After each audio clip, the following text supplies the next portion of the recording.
Yeah. Boom! We're live. What's up? What's up, y'all? Good morning. Good morning. We got another episode coming at you guys. I'll probably air this on both podcasts because it's a special one, man. We have the infamous Raul Martinez here. How you doing, brother? I'm doing great, man. Always good to catch up with you. Yes, no, for sure. I mean, we've both come a long way since our last interview, man. Dude, what's it been, like 2-3 years almost? Yeah, Like easily. official interview? Yeah.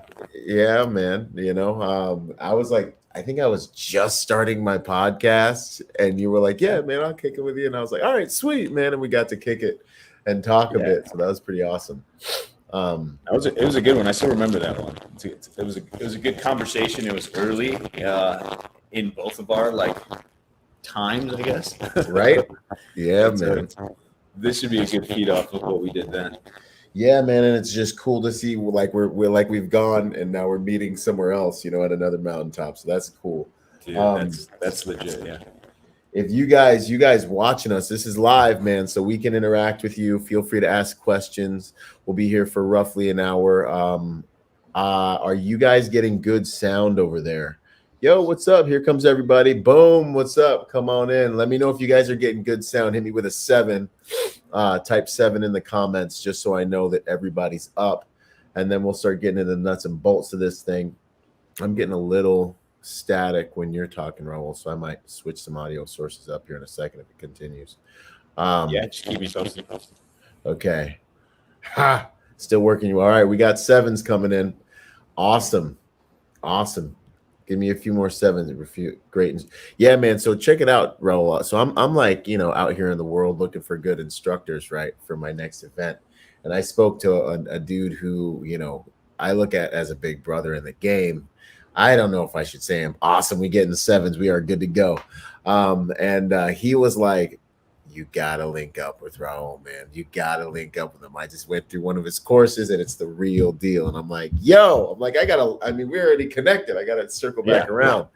So, I love what you're doing in our space, man. And to get that feedback was awesome. And I just can't wait to have you at the Protector Symposium 5.0, y'all. It's gonna be an honor, man. All right, so I'm excited. That event, when I watch you launch those events, I'm always like, man, that looks like a good time. We talked to people right here, because people ask different questions. They're like, do I go to events? Do I go to individual instructors? And it's a no-brainer. Obviously, you train with people that call to you, but when there's an event where the host, he's a badass, he understands the space, and then he's bringing people together. He's sourcing, he's doing the legwork for it, right? So you're doing the legwork for all of the clients that are coming there, right? And you're bringing together the best people to offer the best product for that event, right? And most of the time, what I've noticed with you is you make it very relevant to the space, to the times. So it's not like, hey, we're going to learn some shit from back in the 80s now, right? It's like what's going now. What are people talking about now? And it's really smart of you to capitalize on that energy because it makes that incident stronger, and it just perpetuates the goodness of it. So kudos to you for that. Nah, man, that means the world, dude. That means a lot, man, because bad comms on Rule. Yeah, I'm getting a little fuzzy on you as well. So I don't know if you have another mic, or maybe you can use your computer audio. If it's not, it's like echo chambery kind of. Yeah.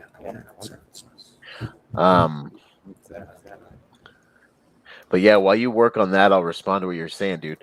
Yeah, man, it's an honor, man. So, getting into the Marine Corps and then getting to my unit after my dudes got back to Fallujah, I got to really experience the difference between what we got in boot camp was training from, awesome dudes, awesome instructors, drill instructors did their best and they're awesome and I love them. I'll love them to the day I die. But then I got to the fleet and I got to see dudes that just came back from combat start instructing me. It was a whole different kind of thing, and it's not that you have to go to combat to be a good instructor. I'm not saying that, but having the luxury of the experience to go with what it is you're trying to instruct, the real world experience, I really got a taste for that. And then I really looked at it as an honor to go through the things I went through to really be able to kind of raise my new Marines when I got them. You know, it was like, and I want to use those experiences to my advantage. So then being a private security professional and like being in this space, you know, it's like I feel it's like my duty, you know, to like bring stuff to our demographic, whether it's professional protectors or private security professionals. That's really relevant, man. Because you know, like I respect everyone for what they've done, but like you're retired years ago, it's tough to stay relevant. It is tough for me right now to keep up with changes happening in the battlefield in Mexico right now. And it's my job. You know what I mean? Yeah, So that's an honor. That was a good comment. yeah, man. And staying relevant is all about continuing your education in one direction or another, right? Whether it's like Right. what you're watching over the times, because we can start to predict behavior based on all the video that we're getting, right? Because there's now a lot of 2021 So videos much good of video. just fights, Yeah. random people. You know what I mean? So now we're like, Yeah, okay, man. cool. So if we can't be in the mix directly, and it's almost like it's more of a privilege to be honest. Like looking at it, having been a cop, looking at it now, like man, I could just sit and analyze video and then field test it with the dudes instead of having to write those reports and be in the station. And you know what I mean? Yeah. That 15-minute altercation or roll of events as a whole, man, you spent hours and days, and then you got court, and then you got all this extra shit afterwards. It's almost better to be able to analyze from the outside in. There's so much value. Your Hopefully, my audio is audio. good. Yeah, your audio is back up. It's good. Um, Okay. Yeah, man. So just for you guys coming in, we're gonna analyze some video. We're gonna get Raul's take on a few altercations that have taken place, kind of that same style I like to do with the tactical protection reviews. And in the meantime, also Raul's going to be one of our elite instructors at this upcoming Protector Symposium 5.0. You'll have an opportunity to learn from about 7 instructors over the course of a weekend. It really is a once in a lifetime training opportunity. It's like an eclipse, you know, to get in on Yeah, this. dude, it was a powerhouse names, and I was like, holy smokes. Yeah, count me in, man. I saw that list, and no, that's a good one. Yeah, no, thanks, man. It's an honor, man. And when these guys say yes, like they don't know it, but I'm on the other side of the phone, like, yeah, you know, like you want to come do the thing with. And then when they say yes, I'm like, wow, this is amazing because I just secretly want to train with these dudes. That's like half the whole entire. If I haven't already, I either have trained with them and I'm like, more people need to experience this, or I'm like, that's good training. I need to get to. We need to get it going. So real quick, man, I'm gonna drop this video, your intro video, so everyone can see who you are, what you're about, and what is coming. Check it out, y'all. Boom. First up, we've got Raul Martinez, who's going to be teaching handgun deployment and recovery. So for all you guys that are out there that do carry CCW and you're thinking, oh, I'll just shoot a guy, or you are prepared to utilize that tool in the defense of your life or someone around you, what happens if you pull that tool and you find yourself in close engagement? Do you know how to defend that weapon? What if that weapon's taken from you? There's a large percentage of people who actually get injured at the hands of their own weapon because all most people do is train on a flat, square range, right, in a vacuum. Raul is a specialist at helping protectors, law enforcement agencies, military forces. He's been training, he's been traveling the country, training the best of the best on how to retain their firearms, how to get their firearms back if they're lost in the scuffle, and how to do everything that needs to be done in the clinch, in close, when it comes to firearms and their implementations and weapons and all their implementations. So it's an absolute honor to have Raul from Rogue Methods here with us training. It's going to be a type of training that many of you have not experienced. It's going to seriously take your PQ, protection quotient, to the next level. Hell yeah. That's a good video, man. Dude, it's like I'm still getting the controls down with these things. I'm uploading another video for our thing later. Okay, it's not working. Anyways, yeah, man, it's crazy when it's like liking your own cooking, man. Like I'm watching my video and I'm like, I saw you. You're jamming out. yeah, man. No, this is good, man. That's good stuff. But it's true, you know, it's like this is a skill I think every protector needs to have. The lazy route, get a gun and be like, yeah, I'll just shoot the guy. You might be just carrying a gun for the guy, you know? Yeah, in your human holster. Exactly. I think we're getting a little more of the fuzzy wuzzies. I don't know. You guys let me know. Yeah, I think maybe the battery might be low in those headphones. I charge it against preparedness, right? No, it's all good. I mean, if your computer, you might have to go with computer audio, but we can power through a little bit and see what happens. Let's see here. Yeah, if it does get gnarly, I turned outputs and went straight Bluetooth, and I don't know. That sounds good. Whatever.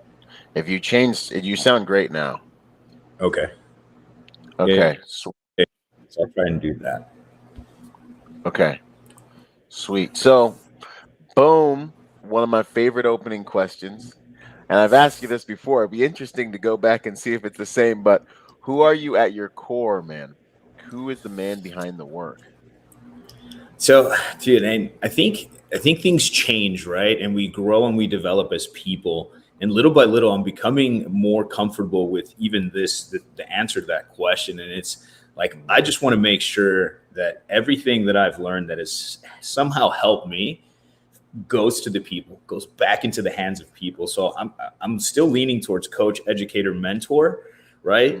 But every time I get wrapped up in coaching, I end up spending so much time learning that it just becomes like this beautiful cycle. And I think to me, we're always going to be protectors, right? And I live that lifestyle with the kids, even when you're teaching them about bugs and teaching them about fighting, right? From two crazy spectrums. But everything to me so far has now led me to this like passion and purity of how can I learn things, translate them, and then put them back into the world for other people to digest as quickly as possible. And I was told by a really good friend / mentor who helps me with my development and my ability to deliver a message clearly. And he's like, you're an artist. We're artists now.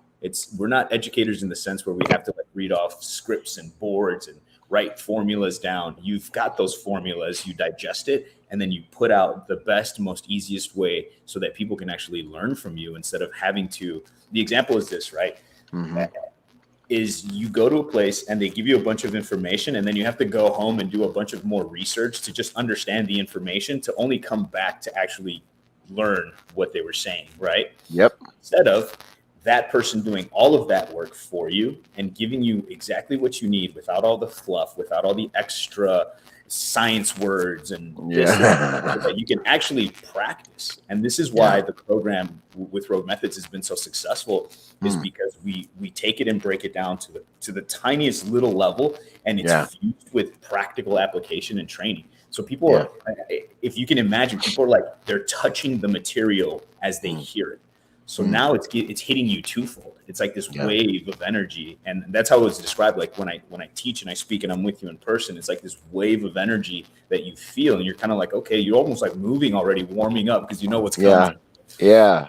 That right there, that passion for communication and instruction, like that's the stuff I find in the best guys, man, because it's like it just brings it alive. And then like even for me, when I'm listening to someone, like I'm doing my best to understand what they're saying.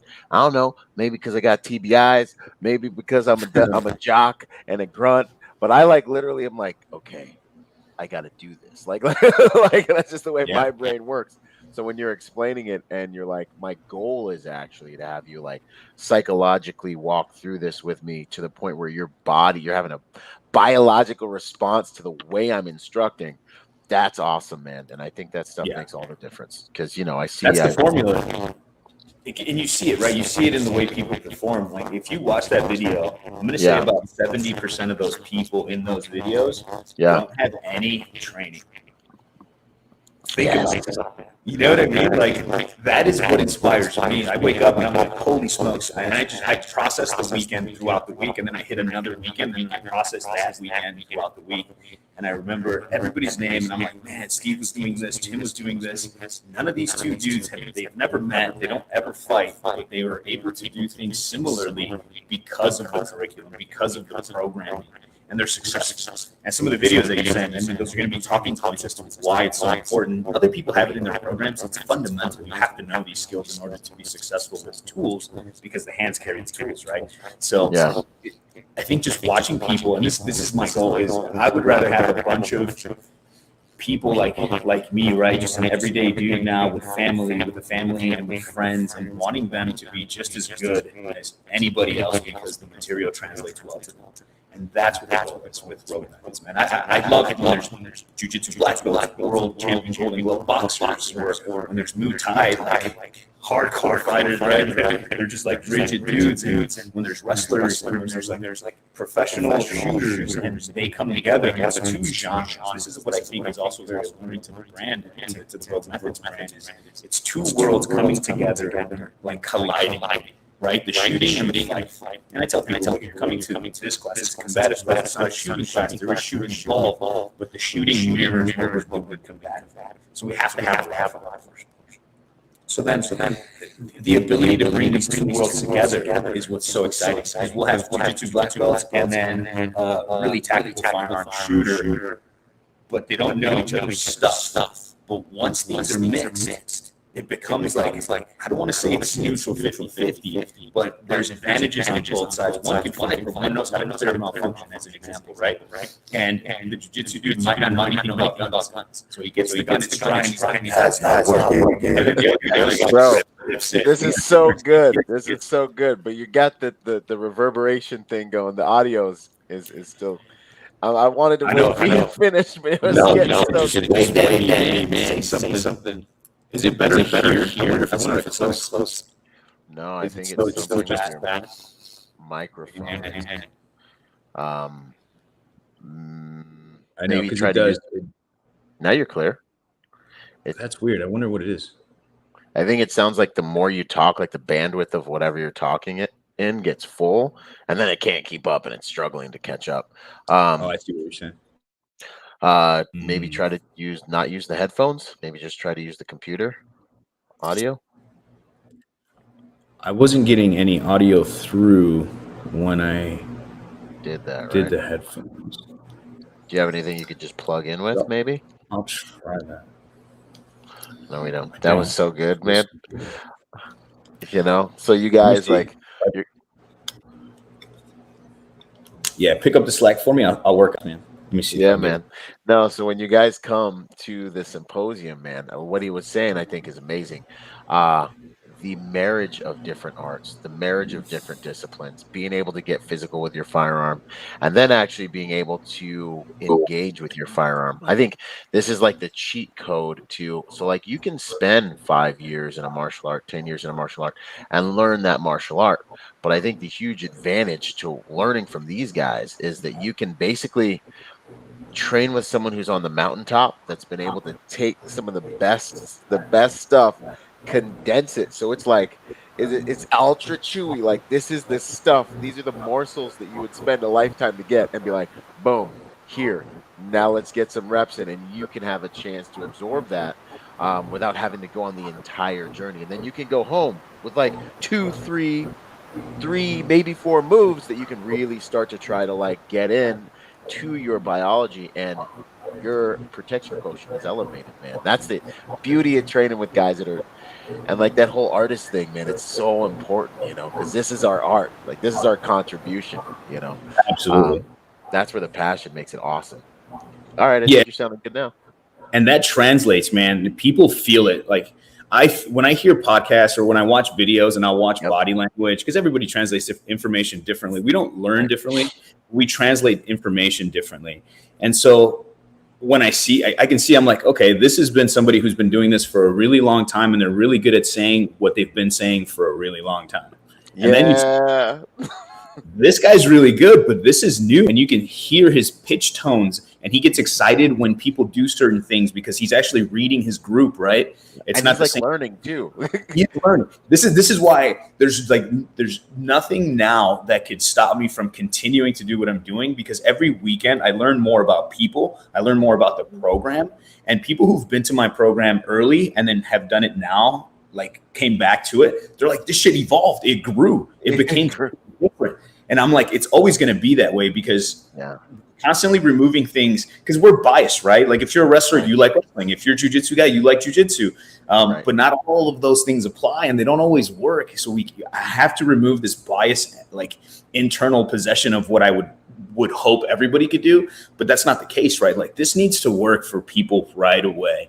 And it's not going to work in the sense that if you stop doing it, you're going to remember it, because you need pressure. You need to test these things and you need to work them, but we can show it that it works. And that's like, there'll be a guy with zero training. This is another example, right? And we were in California this last one, and he did all of the sequences, man, from unarmed, protecting the gun, to it being out and grabbed, to recovering it, to being able to then put rounds on the other person.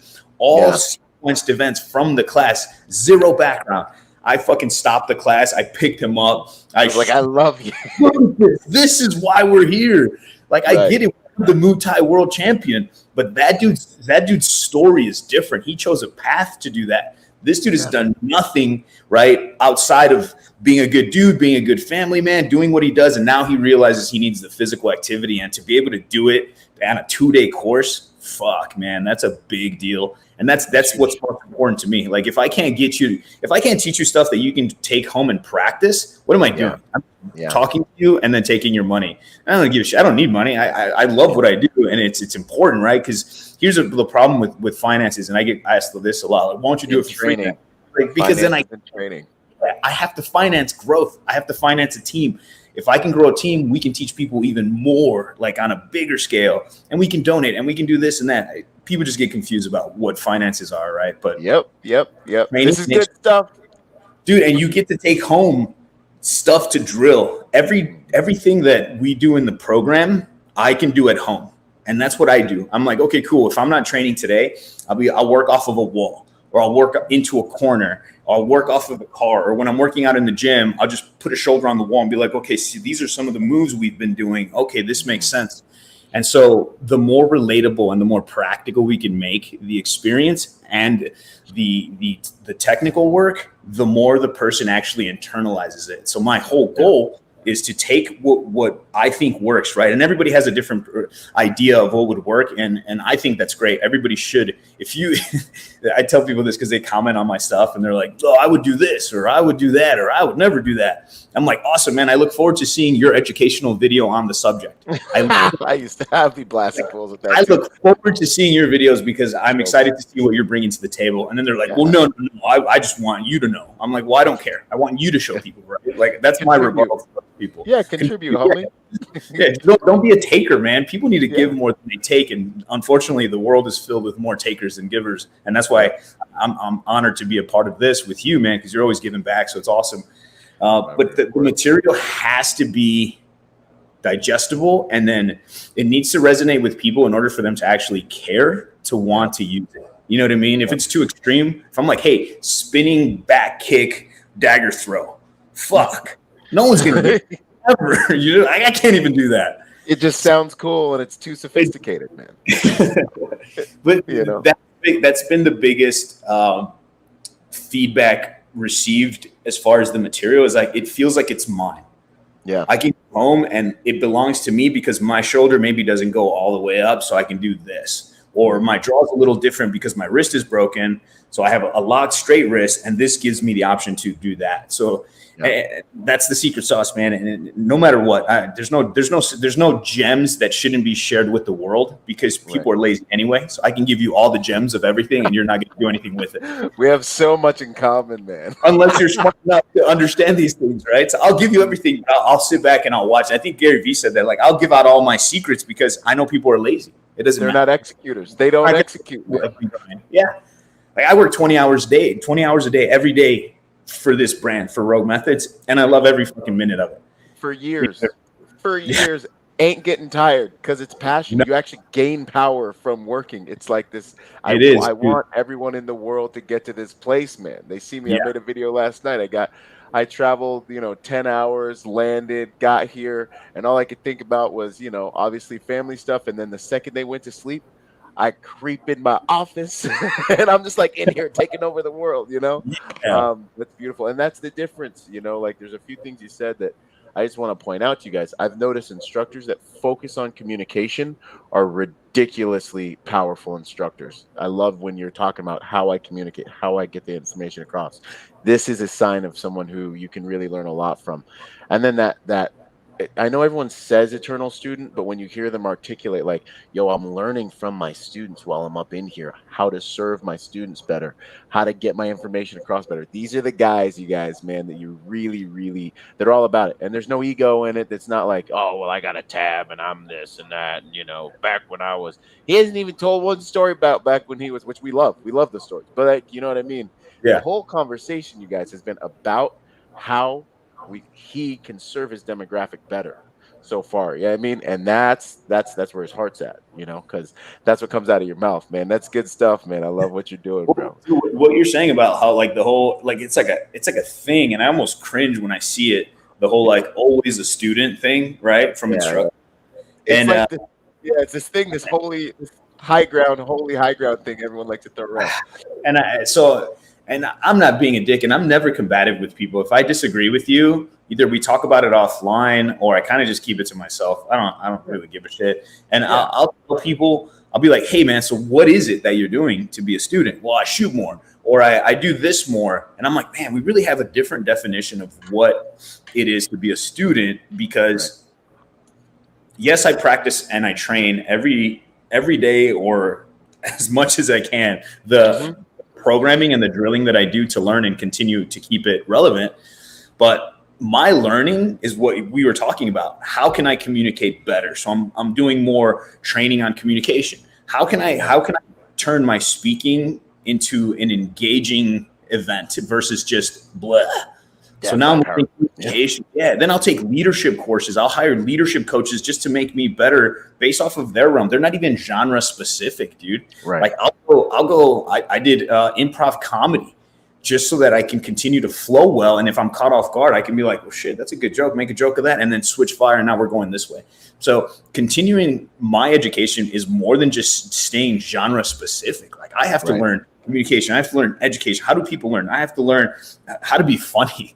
I have to learn how to use tensions. So now you're risk management, right? You're doing all sorts of like, being a student isn't just like being a student of your craft so that you can teach that. I think that's where I just kind of look at people. I'm like, a one reload one isn't being a student, dude. It's just practicing, being legit is when you reach out to other professionals and be like, hey, what is it that you're doing in Mexico that makes it so unique to your clientele, and why are they looking at you? And it's not because, because I protect from violence.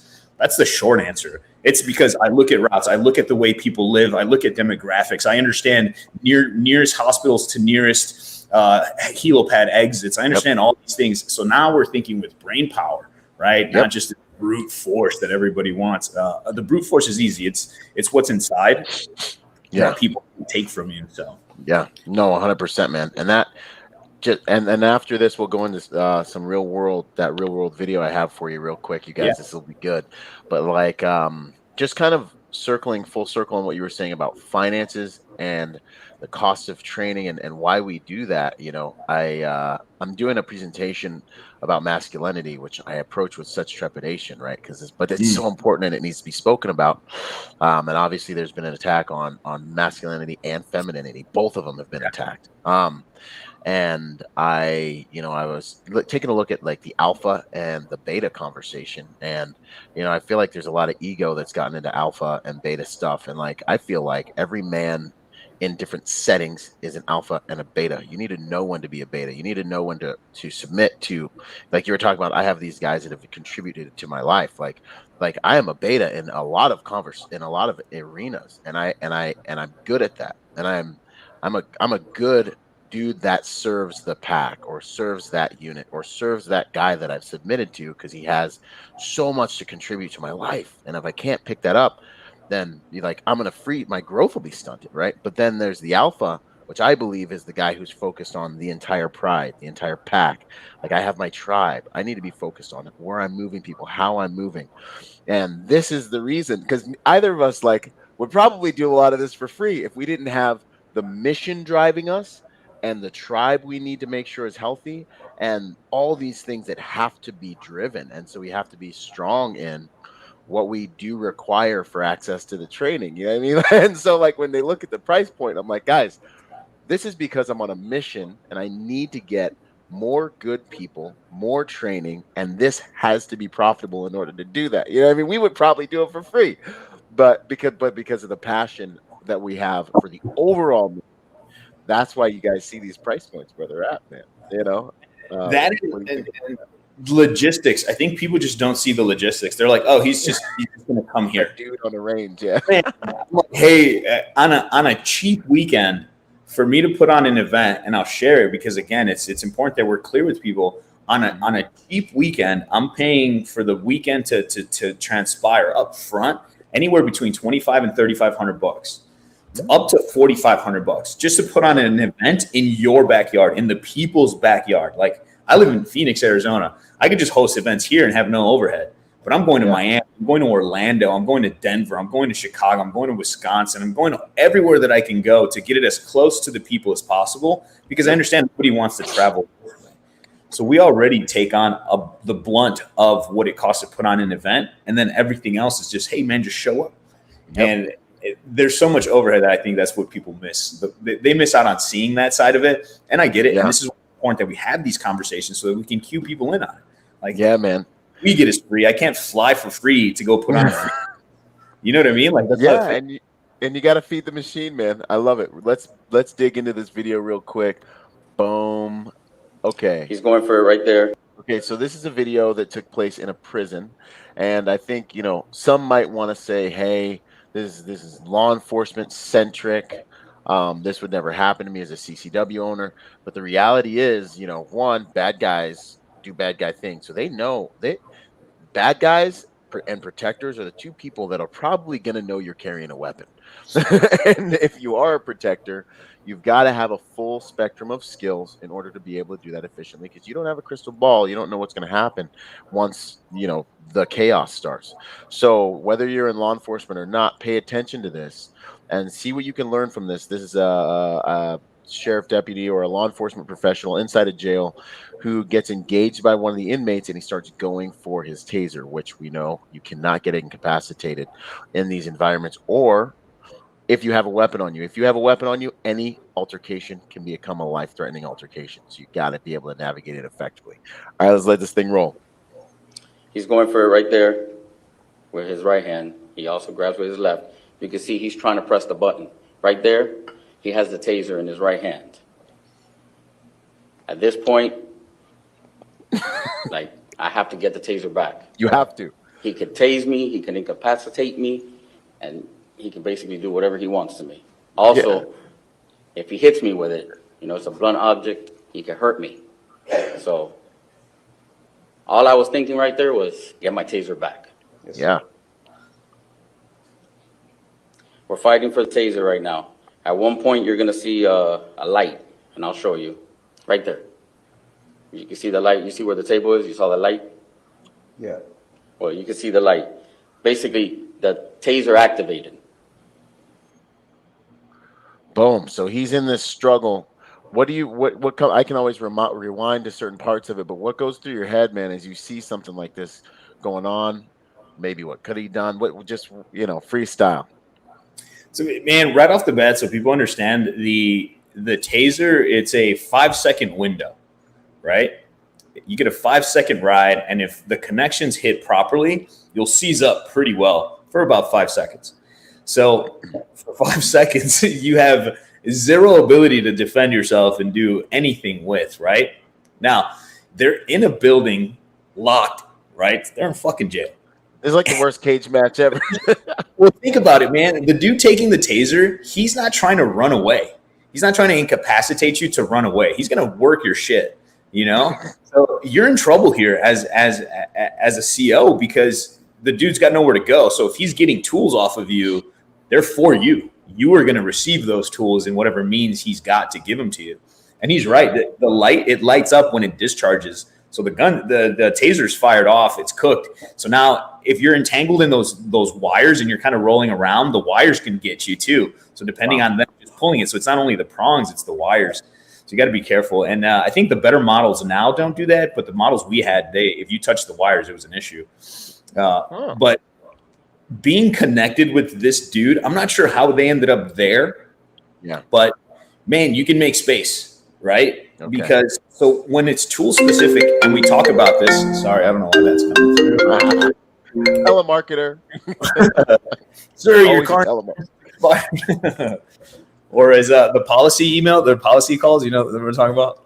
Yeah, yeah. You like Killing it? me, man. So this situation, it's one of those things where if you're tool heavy, if you have a bunch of stuff, you need to know how to control the space. So engaging into the ground like this while the dude's on his back, I wonder if maybe he swung at him and he pushed him and he grabbed him and fell over. I'm trying to paint the picture in my mind how they got there specifically. But if you're tool heavy, you don't want to be so close. And it sucks because as soon as you are within touching range, all your gear is our gear, right? And how can we keep it from taken, especially waistline stuff? So when the dude has his legs out, the dude on the bottom is actually doing a good job using his legs to open and close space. It's something we talk about and teach.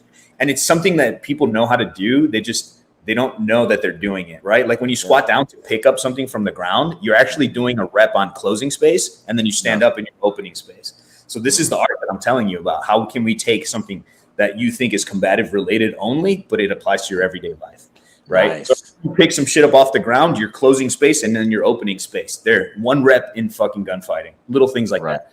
So this dude's doing this. He's opening and closing the space. That's why he's able to grab things. And then as he extends, that's when the power to get the tool out comes in, right? Because if you don't open the space, you can't get the tool out. You get stuck in the space, right?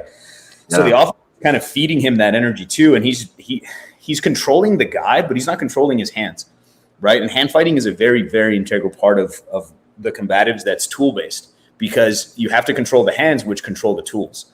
And that's what he's not. You see him, he's like funneling around until he sees it. Like at no point that arm should have it and be flailed out to the side. Yeah, that I was worried when I saw that arm get out. I was like, ah! Yeah, because then he could have placed himself between the arm and the tool, right? Like went two hands to the one tool and start to work the tool, start to work the dude. But he's still focused on the guy. And basically this dude probably has no experience fighting over objects. He's got tons of experience dealing with people because he's on the guy. He's pressing the fight. But you don't always press the fight when you're tool dependent and tool heavy. And then, so the other dude's striking. The other dude could have been striking, but he wasn't. So there's a lot of limitations law enforcement has that they feel like they can't do. And they'd rather be the subject of a video study than showing that you just dominate a position, you crush dudes. I mean, hitting people one time well versus hitting somebody 25 times, which looks like excessive force. You know what I mean? Like, I just want to see the one video where the dude just goes boom one time and it's done, you know? But people, this is why people think there's excessive force, is because guys are being nice and they're like tapping him 1,000 times instead of just crushing it once. But tool dependency here, he's not the one drawing it. The other guy brought it out, but then he doesn't know how to recover his tool. So with the value of our program is we do everything. We do, you have your gun, you protect your gun, and how do you recover your gun if you lose your gun? So that whole strategy is it encompasses everything. Like, I don't want to lose it. I'm going to teach you how not to lose it. We're going to play with it, and then I'm going to teach you how to get it back if it does get lost. But this dude he had the know-withal to control the guy, but just the tool is just outside of range. He was smart enough to keep it from being pointed at him, which is very important too, right? Because he didn't get hit with it, but there was the potential. So that's awesome, man. Just a little glimpse, y'all. We're just a little bit on there. What do you think about the I know there might be some females watching that might be a little hesitant to come in and get physical, or some protectors that just haven't gotten physical. Like, do you need an MMA? I know you kind of touched on this, but like, what would you say to those who are a little hesitant to get physical? They need to get physical. The class, it's simple, man. The class is only as difficult as you want it to be. And then I'm very keen on teaching people how to be good partners as well. Like, I think that's a lost art. Like, when I'm teaching you something, I can't just expect both of you to translate the material. So not only am I teaching you the subject that we're here to learn, but I'm teaching you how to be a good partner. I'm teaching you how to be a good receiver and a good trainer, so that you're giving each other the right energy. And then we can spice it up, right? Then we can add the chaos and the flow of each one of you unique, each one of the individuals' unique take on the material. But initially, like, let's learn it together. 60% energy, 40% energy. And then if you feel like your partner's like 60 is your 40, then we make adjustments, right? And I'll find a better partner. I never leave people to hang in one area or another. I'll get you a better partner if I see that this person would probably be like, if Steve is really tough and Tim's just kind of like, I'm recreationally playing, and then I have Matt and Mike over here, I'll swap. Yeah. Okay. Out and put people where they need to be so that they're getting the educational value of it. And I had 3 strong females in my Orlando class, and I asked the 3 of them, like, hey, what advice would you give women so that I can start cueing the females that want to take these classes? And dude, I'm lucky. I think every class has at least between 1 and 4 females. Nice. And I cap everything at 14 people. There's at least 1 to 4 females. It's wild that there are more women in combatives classes than shooting classes. That's interesting. It's crazy. I mean, it's good though, because that's what they need the edge on, really. You know what I mean? If you can shoot, you can equalize, but like that's where they need to try to get some training to try to, you know, stand a chance against a male that maybe, you know, that's really a good thing. I think it's awesome. Yeah, for sure. A lot of them, their advice is just show up, listen, and be willing to get sweaty, because you're going to get sweaty and nasty, right? So, and this is another caveat, man. A lot of people have never had other people sweat on them, breathe on them, skin contact other than your significant other. Like, you're going to spend a day basically mashed up against another human being. Good. That's the program, though, because you need to be okay with it. You can't be like, ew, I got to defend my life, but don't touch me. You know what I mean? Like, you can't do that. You got to be willing to like lick their fucking ear hole while you. I did this to you. You know what I mean? Like, you touch my shit. Look at me. You're like talking into their ear, letting them know how fucking awesome you are. And you have to experience those things in order to be able to apply them.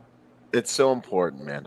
We with our last Protector Symposium, we had a couple instructors that got physical, Tony Setmanot, Craig Douglas, right? And so people were getting up in there and getting after it. And of course, there's a little hesitance in the beginning, and then once they realized it was safe, like you were talking about, good partners, good instruction, you know, you guys controlling the throttle on the intensity, and everyone got into it, man. And we're sitting there, and of course in Florida it starts pouring rain. Like, you know, rains in Florida, it's a whole nother kind of thing. It ain't like how, you know, y'all who know tropical rain know certain water coming on you. So everyone's soaked, muddy, and I'm standing at the back of the tailgate at the end of the thing, and I'm looking at everyone, and I'm talking, and everyone's kind of beat up, muddy, because we went hard. It was mad fight clubby, but everyone is alive. It was like they were born again. They were like, I just went through something that I can carry with me that I don't do. That, like, they wanted more. They were like, this was amazing, and it's so good for you guys, man. You'll love it, dude. Get if you guys are listening, and just go train with closest dude to you, or the person you think is the most popular in your opinion, or whatever your friends recommended. Get those out of the way first, right? Because people tend to go, they'll go more based off of referrals, which I think is dynamite, because people have experienced and they're giving you actual feedback on where they've been. So go off of all your referrals first, and once you're done, start seeking out a broader spectrum. It's like 5s, 15s, 25s in the military, right? Yep. You check your first 5 meters, your 15 meters, and your IEDs, right? You're checking awareness inside out, and be aware. So be aware of the people that your friends are talking about. Do some training with them, and then look beyond those guys, and then look beyond those guys. And eventually what you're going to find is there's consistencies, there's threads there that tie to each other, and one class should feed the next, And I said this about Rogue Methods, and I've been to a lot of combative other programs for other instructors, phenomenal guys. I think I push more traffic towards them in my classes. Like, my buddy was like, dude, you just talked about like 7 different instructors in your class. I was like, well, because people need to train, man. And I have what I think is an important piece of this puzzle. Other dudes have this too. And you need to be like Zelda, going to these random little collecting those things and bringing them back to yours and becoming, you know, the guy. And so the only way to do that is to go out there and find that shit and then bring it back, right, to what you're doing. Go train with everybody, see what everybody's got. And that's what I was telling my people is, like, the unique part of Rogue Methods is that I saw what everybody was doing, and I didn't want to do things that were just like them. So I wanted to fill in the blank. And so my program, in my opinion, fills in the blank to the few things that are missing. it's similar with pistols, and it's similar with sim guns, and it's similar with headgear and fighting, because fighting over a gun just looks like fighting over a gun. There's no way around it, right? Right. And there's going to be tons of new companies that come out with programs. Kudos to them. Call me if you need some things like that. But the important thing for guys like you and I are that we fill in the blank where we see what's missing instead of trying to just be a part of what's already happening. And this is why a lot of people fail. And this is why a lot of companies fail, because they're just like, well, I'm just going to launch another class, and it looks just like the other class. And it actually is just like the other class. Like if you're not filling in the blanks, you're not bringing progress. Right. So we have a lot of stand-up fighting. We have a lot of fighting with no equipment, just your hands, so that people don't ever get to your gun. And then we deal with the gun. And then we deal getting the gun back when somebody has already taken it from you, and et cetera, et cetera. So we work our way in, we work our way out. And then at the end of the day, you're kind of like, man, this is a situation I never want to be in. So I should probably learn how to talk nicely to people, or talk more politely, and be more convincing, so I can like creep my way out of situations without ever having to be in altercations. Right. We went to dinner, and we sat down, and we're waiting for our friends to show up so we can have dinner together. And this, the homeless dude sits down, and initially he's being nice, right? And he's just like, oh, hey guys. And I was just like, cool, man. So then I had to reposture in position so that I can deal with him, but still be cordial and polite to the people that I'm with. But I'm like navigating him off of my peripherals here. And then he starts saying certain things like, man, that girl you're with is super beautiful, super hot. And I'm like, hey, thank you for the compliment, right? And then it starts to get more. I'm like, okay, here we go, right? These are flags now popping out. And I'm like, son of a bitch. So even are we doing this right now? Right now? All right. Like even from how like my legs were flat, because I was just kind of like both legs down where I could stand up. Then I shifted one under so that I can pounce now. So now I can go straight on an angle. It's no longer up and deal with it. Now I'm on the angle, like we're going this way, right? Instead of just right up. Into you, bro. So he's cueing me to do certain things. So as he's talking, my body's adjusting for what's next, right? And then I was like, hey, I really appreciate it. I understand you want to have a conversation with people, and maybe people don't talk to you in throughout the day. So thank you for your time. Thank you for communicating with us. We would really like to keep our conversation. So if you don't mind. And then he just kind of shut up and stood there. I could have just gotten pissed, right? What do you mean my girl's beautiful? What the fuck? Now I'm dealing with the dude. He gets crazy. Maybe my gun comes out in the tussle. Like, you just have to know how to navigate. Could I have crushed the dude? Fuck yeah. Why? Why would I do something like that to somebody? I don't need to. You don't have to, right? Yeah. It's like crazy. But dudes will get into some shit. And it reminds me of the young cops that were always like, can't wait to be in my first shooting. I was like, man, I hate working with you motherfuckers. You should dude. Like, you'll be better for it. You'll sleep better. I think we talked about it too, about how people don't understand how much trauma truly does affect us as men, but we hide it. We're really great at hiding it. We hide it from our families. We hide it from ourselves. And that's embarrassing. Exactly. We do. And that's a conversation, man. Violence is a thing that if you weren't raised around it, and I'm not saying that I was lucky to be around those things, but I was fortunate now looking back. But violence is a fucked up thing that does mess with the human psyche. And people don't realize how that'll affect you and your life. Like, I've had failed relationships and marriages because I wasn't dealing with the trauma of life, right? The violence of war and law enforcement. And I was like, man, so I started to just advice to the dudes, man, dig in, feel your fucking shit out. You'll become better, stronger, and more capable. And your confidence would be true confidence as a man, instead of like bravado bullshit that you have to prove yourself. Instead, you're already 100% confident inside, and you're willing to navigate this world, and you'll sail through the worst storms now. And you're not worried about the storm. Instead of freaking out, start crying, your sails come crashing down and you fucking drown because you're not willing to take on. Man, it's a big deal. And I think it's a topic nobody talks about. Yeah, no, it's a huge one, man. Arrogance is inaccurate confidence, man. Confidence comes from a relationship with yourself where you're testing yourself all the time and you're able to be calm.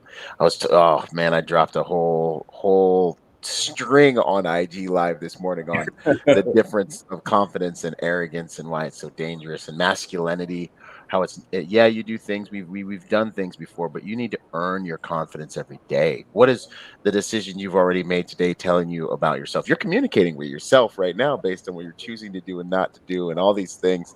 This is good stuff, man. And I love the guy. I give the guy with the Jedi mind tricks 100% more credit than the guy that's got to get. I don't have to get physical. This is like a superpower, right?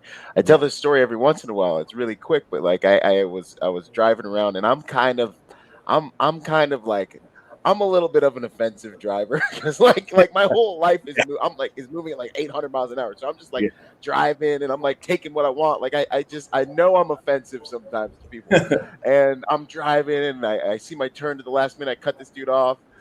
And then he's like not having it. And he rolls up and he's like cussing at me through the window. And like I remember being like, of course, like on me, we're in Newport Beach. Like he probably has never even seen a creature like me for like the last, like, you know what I mean? There's, and he kind of looks at me and I look at him.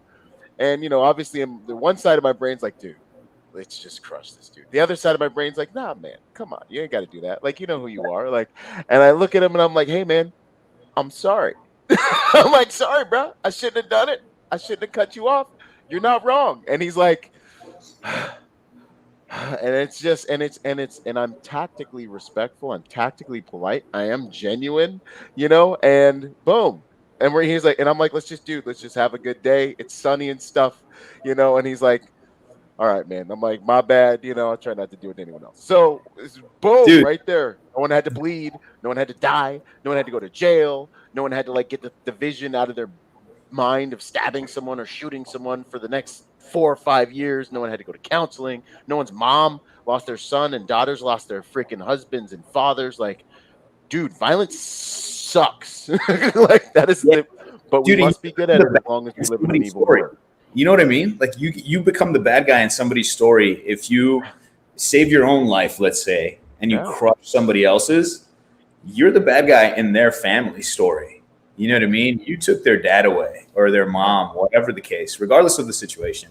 But dude, to hear you say that, it's funny because I'm playing back, and this just happened like maybe 3 days ago for me. I was speeding in my neighborhood, and I shouldn't be because my neighborhood. Fuck, I should not do that. And I think I came off the highway, so I was still highway driving in a 30, right? So I was going like 45. And this older dude is outside doing a good deed. He's like picking up trash in the neighborhood, and he like does a slow down thing. And I fucking stopped the car. I reversed, and I was like, "Yes, sir." How? Like I asked him, I was like, "Yes, sir." Like, he was waving me with this or that, and he's like, "Hey, you're going really fast in this neighborhood." And I looked at him, and instinct is like, "Come on, let's do this." It's just like, I swallowed this giant ball of, hey, you're wrong right now. You better fucking dig it down and enjoy that shit. And I did. I swallowed it down. I looked at him. I looked at the steering wheel, and then I looked back at him, and I was like, you're absolutely right. I should be going slower. Thank you.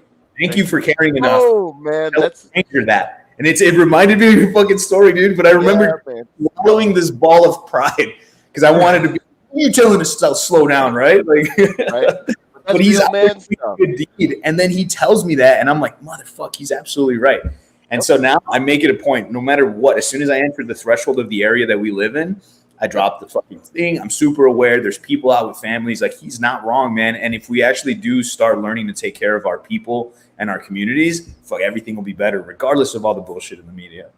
No, 100%. That's real man stuff. That's mature adult stuff. I respect the heck out of that 100 times more than the kid that, he cusses and flips you off and just peels out. Like, these are the types of protectors and the types of people we want to be, man. I love that.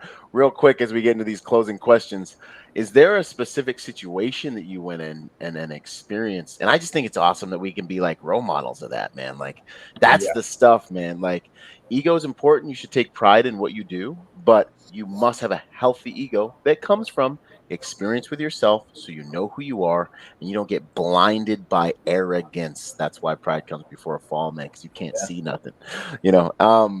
What is there a situation in your life that you can talk about that kind of got you on this path of seeing the importance of the art that you teach? There's been several, man, and whether they were life and death or they weren't, the value of the element was there, and it was like this connection. It was like, oh shit, what has been the consistency? People are the common thread in this, right? If it's just me and my gear as a cop, it's just me and my gear. You add another human to the layer, to the mess. Now it's chaos, right? Because I don't know what you're thinking. I can kind of manage and gauge, but I don't ever know. So people just behave erratically, right? A lot of it stemmed from those foot chases into dark alleys, tackling dudes, and then them grabbing stuff off of me. I remember after putting a guy in cuffs, I looked down and I'm like, holy shit, only my gun is in my holster. My mags were gone, my radio was out, everything was out. And I have a very specific drill. I call it a strip drill for law enforcement, where we actually do that. You have to retain all your gear. And it came from those experiences. I was like, man, this is the third fucking foot chase, the third fight I've been in that I grab a dude, we get him in custody because they don't want to kill us. They're just running, right, for the most part. These dudes just want to get away, but then you catch them and you get a little tussle, and then you put stuff on, you put cuffs on. And I'm like, I keep losing stuff. So a big lesson for me in law enforcement was retention strap everything. So while guys are carrying open mags, open carriers, I was the other guy. I had everything strapped down, buckled down, right? I didn't need sub-second reloads. I needed the gun in my holster to stay there, the 17 rounds in it, right? And then everything else needed to be protected from fighting, because we were doing more fighting and more fucking grabbing dudes than we were shooting. Though Chicago was violent as fuck.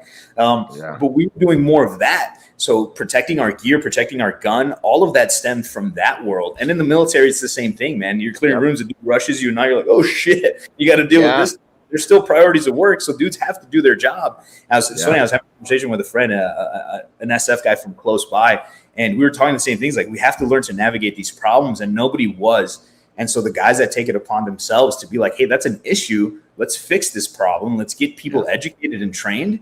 And I would just see that reports that we would take, right? We'd be sitting in, and somebody would come in, black eye, bleeding. Oh, I got my gun stolen and my car taken.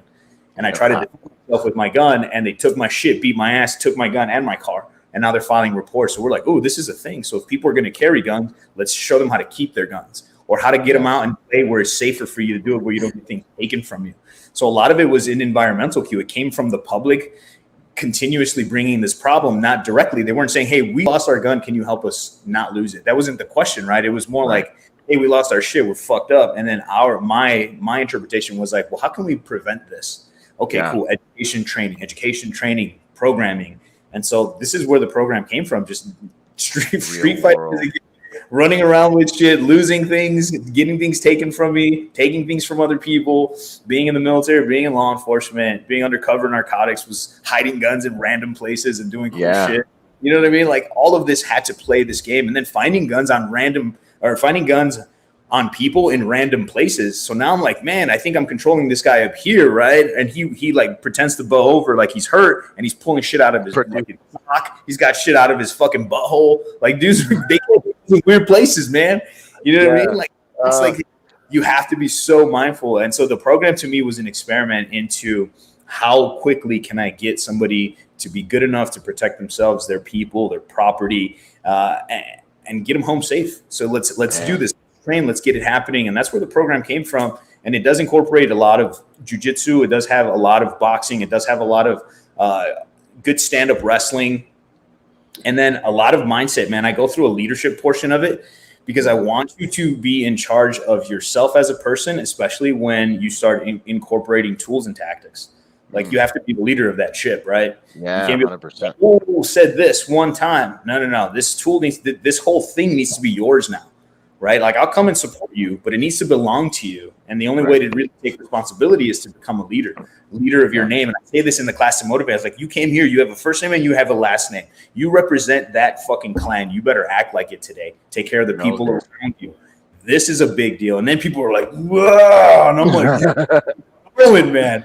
So that that reinvigorating of that spirit, man. I think people need it. I can't share it enough. Like, I do that wherever I go, and it's everything. And it's as simple as complimenting somebody and telling people that they're doing great. Like, I never heard those things. I still don't think to this day my dad has told me that he loved me or he was proud of me to this day. So the biggest lesson for me is to make sure that I share this shit with other dudes who may have been dealing with the same shit with my kids. Right? Like, I know he's proud of me, but he's just too macho to do that shit. And I was like, you know what? I can be fucking macho, strong as fuck, not have to fucking be a dick like that. Right?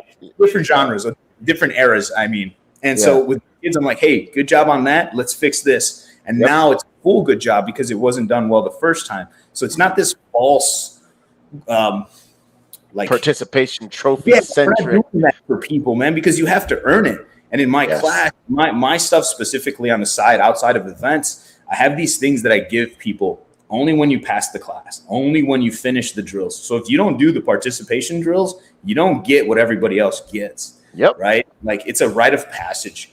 And I do it with like the most sincere fucking respect for people, and people really appreciate it to the point where I kind of slid the item over to the person, and they were like, you know what, man, I'll get it next time because I didn't fight this time. I want to earn it like everybody else did. And then I'm like, fuck yes, he got the message. He didn't get shunned or removed. He felt like he was part of the class, but he knew he didn't earn it and he didn't want it.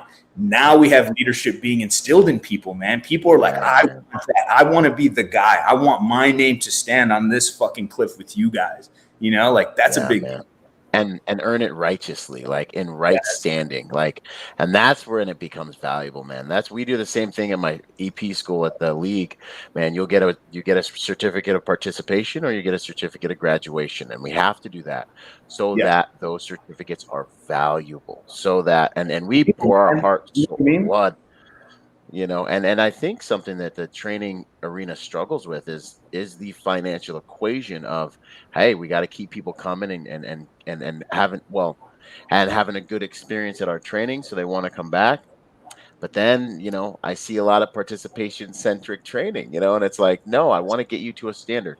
Getting you to a standard is why we call it the gold standard, is the mission. I want you to be able to be efficient and proficient and have competence when it comes to this. You need it. So I love you too much. It's not a word, but I love you too much to let you walk down with the golf. You know, and I'll stay here with you. We can get after it, you know, and that's the beauty of it, man. I love that stuff. It's so good. Hardest lesson that you've learned in the field of either training or as a protector? Man, the biggest lesson so I guess it's twofold because it's two different genres of experience, right? The biggest lesson though is that because again, and the common denominator is people, right? Humans. Mm-hmm. You're going to deal with people, and it isn't always going to be in your favor, right? Mm-hmm. So just the lesson for me has been to not be jaded by what experience. Or multiple experiences, right? Like I now trust people, and I trust, and this is from Jordan Peterson's studies and then what he teaches is that, like, I trust you, but I'm cautious and I'm aware that there's potential for heartbreak, but I do it anyway. Wow. But I do it anyway. I trust you, and I know that you can screw me over at any time, but I do it anyway. I've now come to terms with how to manage letdown, how to manage being heartbroken, and I see it in the professional realm when dudes snitch on each other for dumb shit, or dudes bang other dudes' wives, or people fucking beat the shit out of each other. They'll do shitty things to each other outside because they have this like underlying issue with somebody else, right? Mm-hmm. And look, trusting people has to be a thing. If we stop trusting each other, we get crushed by the rest of the world, right? Yep. So trust with caution and have a plan for yourself to deal with the problems that are going to come from that trust. And then the idea that we have to expect things from other people. If the more you expect things from yourself, the happier you'll be. Like, let yourself be the model, right? Like, hey, today, I said it in a little spoof video. I was like, hey, if you're struggling with like losing weight, getting in shape, starting a program, the discipline to drink a gallon or a gallon and a half of water should be your starting point. How easy is it to shove something in your mouth? Like, if you can't do that, like, you're not going to do anything else in life, right? And you can't trust yourself. You know, like, if you can't get yourself. Yes, man. I think so much of the world relies on outside feedback. Start with yourself, man. And that was a big one for me because I've been screwed over in a lot of different industries in a lot of different ways, but never to the point where it broke me. It was just like, okay, cool, valuable lesson, understood, completely get it. My whole job for a long time was to bring people together. And it's funny because you bring people together and then they kind of forget who brought them together. And then they roll over. It's their little world that they built together. And I'm back here, I'm looking at it like, I'm pretty sure I did that. And then I just right? Like, you hated you, and you guys were doing the thing. But, you know, anyway, I'm just glad it's working. Enjoy yourself. It's a celebration. I'm the same way, man. God bless them. We have to trust people, and you just have to do it cautiously. And it can't be this jaded event, man. Otherwise, the world's going to become sour. And that's really what's happening with the division and all these things. Not to get into the whole political realm, but the division comes from people just not trusting each other. right? And a lot of it has to do with people not trusting themselves, man. That's a fucking tough one, especially if you're a dude. And I know you're doing this masculinity thing, man. Dudes need to learn to trust themselves, and the only way to do that is to test yourself. Because then you'll know. Test yourself with dumb shit for every day for the next 10 days. Do your bed every day for the next 10 days. Drink a gallon of water. Then you're like, fuck, I can do these things, man. Check. And now you got a tally of fucking things to celebrate, and then just be tougher about it. And no one. Anything, man. That's such good stuff, dude. And no one can take that from you. What you earn for yourself, no one can take that from you. My friend, that's the biggest lesson. You just said it, and it's beautiful to hear you say it because it reinforces me today. Like those are my victories, man. Nobody can take that from you. This is why I got in better shape, and I do a lot of shirtless stuff. Right? I see you running around. Dude, I'm so proud of you when you're fucking shirtless. I was like, look at this. He's fucking jacked. I'm like, yes. Thank you, man. Nobody can take that, and you can't buy that. Nope. You earn that shit, dude. It is so cool to be in shape and be like, look at what I did. And you show the world, right? And I make jokes. I'm like, all my heroes are shirtless. I love it, man. You earn that shit. Nobody can take it. No matter what they say, what kind of hate, you can't take that from people. So for men to be physically capable, strong, have a certain look, eat well, have the women in their lives that strong female figure that supports you, like, man, this is the thing. And it all requires skill. It requires actual practice. And you have to trust, man, and know that you're going to get crushed a few times, but it shouldn't ruin humanity for you. Right, because man, you're more durable. You put yourself through worse. You know what I mean? Like, and I love that, and it really is a walk of being in right standing with yourself first. You know, like a lot of guys want to influence, and they want to be able to lead, and what you're talking about is leading yourself first. It's like, I'm gonna get myself up first early in the morning, and I'm gonna go put myself through, my master's, and I'm gonna go, even though I have learning disabilities, and then I'm gonna go put myself through these classes, and then what ends up happening is people are looking at you and they're like, man, I can follow this guy, or then after a while you have something of value to contribute, and you can speak with authority because you're earning this stuff. You're not just, talking, from maybe you're a manager at work, like, and no one will follow you. What does your relationship with yourself look like? Because they're looking at that. You know what I mean? What are the signals that you have that can't be faked or bought? This is the stuff, man. This is secrets. There's so much good stuff. Me and you could kick this thing back and forth for the rest of the day, man. We get it, and that's why it's so fun to talk to you randomly. Because we pick up right where we left off. I feel every time we engage in conversation or anything, it doesn't feel like there's been a gap, but I think we're riding similar wavelengths in just different areas of the world, man. And it's easy to talk to people like you. So I'm always pumped to do it. No, man, I appreciate the heck out of that, man. I got like 2 more questions, but this is so good. It's so good. As we have that similar code, man. And it's a code we want, and it's not because we're so cool. We want all of you to figure this stuff out, because it's the most fulfilling and like gratifying and peaceful way to live your life. Like, anyone can unlock it by, like, the day you start leading yourself like this, you will put your head on your pillow and be like, you know what? I picked 3 things this morning. I made sure those 3 things got done. I respect myself more. And you will literally feel better when you go to bed at night. Again, chills just thinking about it. And it's that easy. Like a boss, sleep like a baby. Yeah, man. I love it, dude. What would you say is your proudest moment in the game or teaching that comes to mind, man, when it comes to this stuff? I think the proudest, it was recently, the 1 year mark of Rogue Methods was a very proud moment for me, right? Because up until the 1 year mark of hustling for Rogue Methods, I helped other people build their dreams. I helped them build their training companies. I helped them build their programs. I helped everybody else. I helped the Chicago Police Department with recruits and in-service training, drill sergeant in the Army. I helped all that. Everything has been about building others away from how I would do it myself with my ship, right? So now, the little old captain used to fucking drive big ships for other people, comes over, buys himself a little boat, and now I'm tugging people around with my style, my taste, my flavor, So the freedom to express myself and train my way and give that to people all under one umbrella was a huge thing for me, because it's mine, right? And because it's mine, I can share it how I want.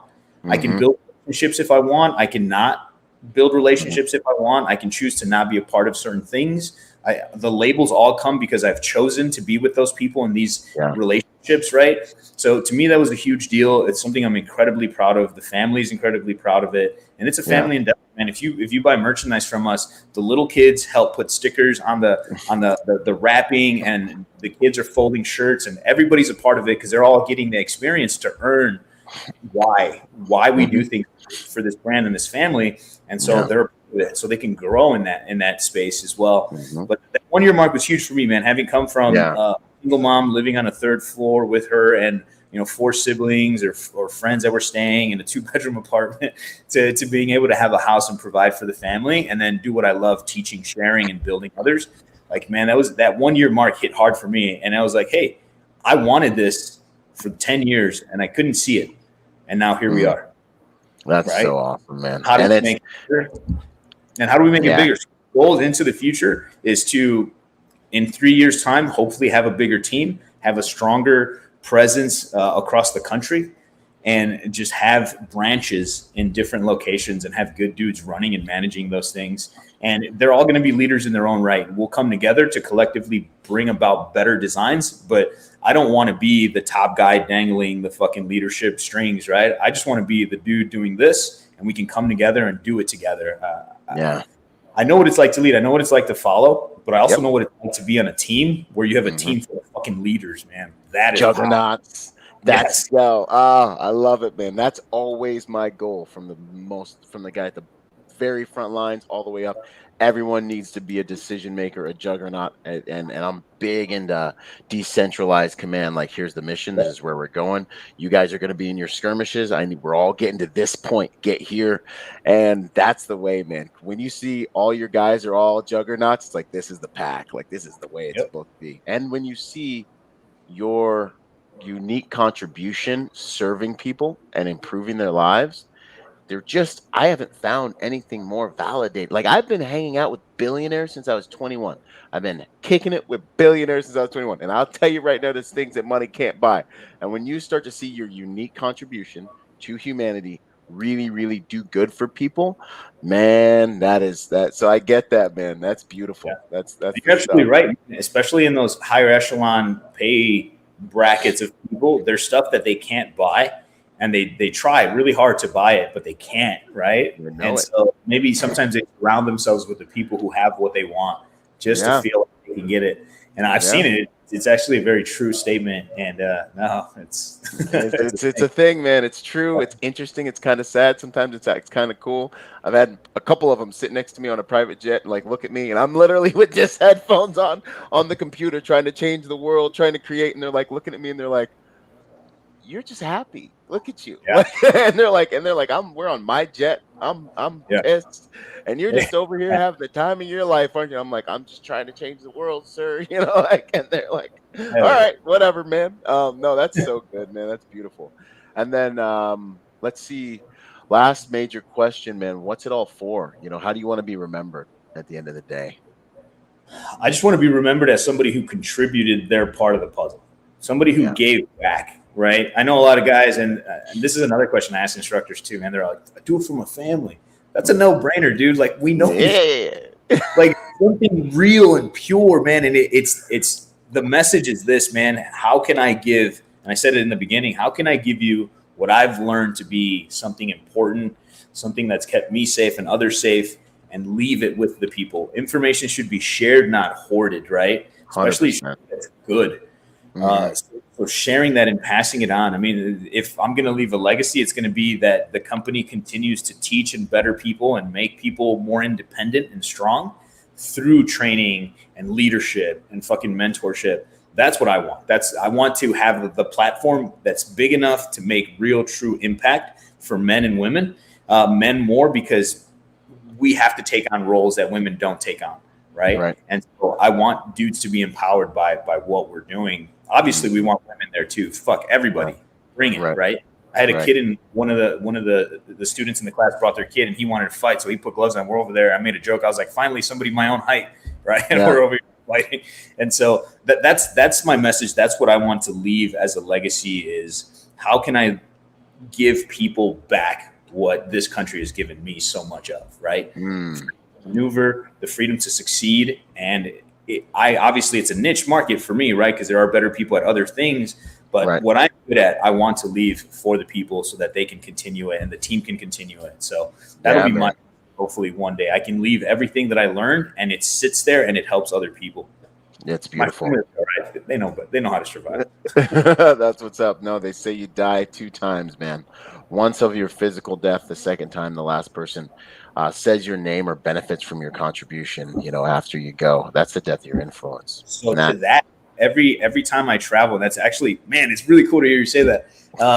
Every time that I travel, I try and stop at a veteran memorial at a cemetery.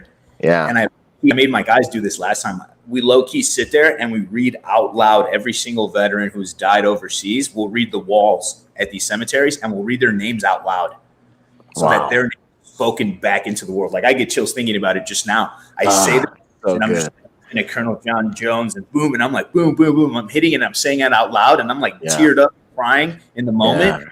I'm just saying the fucking name and I can feel their fucking energy coming into. It's so fucking awesome. Everywhere I go, I do that. I just sit there and I'll read the names out loud with a little strong tone, and like speaking back into existence. Yeah. Man, That's like Warrior Church. No, that's good stuff, man. That's Warrior Church right there. I love that. I might have to start doing that. Man, this has been amazing. And I don't know, you're sensitive like me to like frequencies and vibrations and like what's really going on behind the scenes. I love it. Real quick before we go, I'm going to play this 2-minute clip for those of you who've been listening that are like, so what is this training thing that these guys are talking about? Want to give you a glimpse. Hopefully this is the right video. This is the Protector Symposium. It's coming up in September 16th, 17th, 18th. We're going to have a handful of elite instructors. Raul is going to be one of them, and we're going to increase your protection quotient. And here's a quick glimpse of what we're going to do. Boom.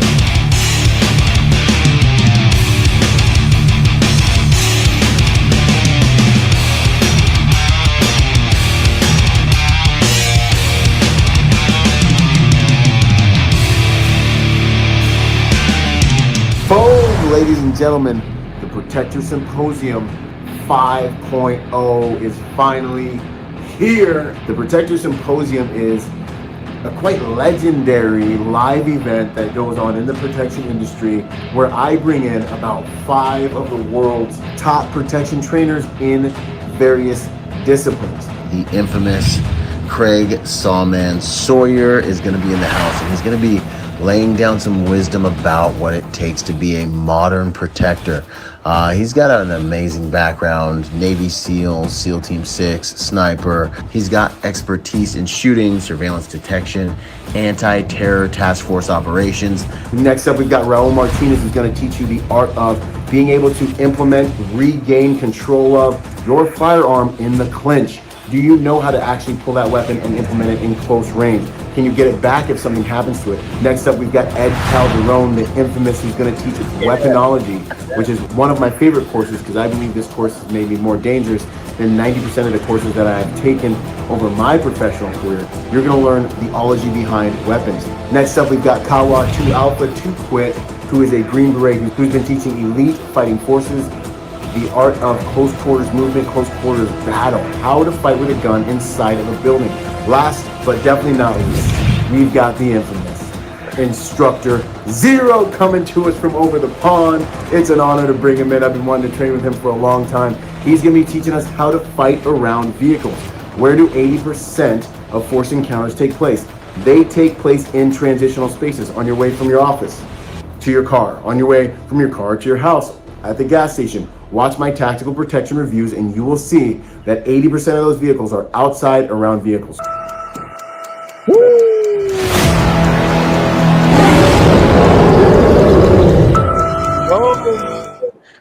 That was awesome. Ladies and gentlemen, don't miss it. You guys got all the information, protectorsymposium.com.